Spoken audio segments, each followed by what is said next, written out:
কালো স্নান করিতে লাগে ভালো যৌবন মিশিয়া গেল জলে নাইমা কোনা মজন করে নাইমা হালু মজন করে আমার যমুনাটা দেখতে কালো স্নান করিতে লাগে ভালো যৌবন মিশিয়া গেল জলে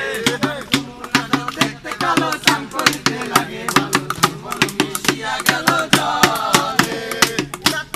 নাইমা কোনা মজন করে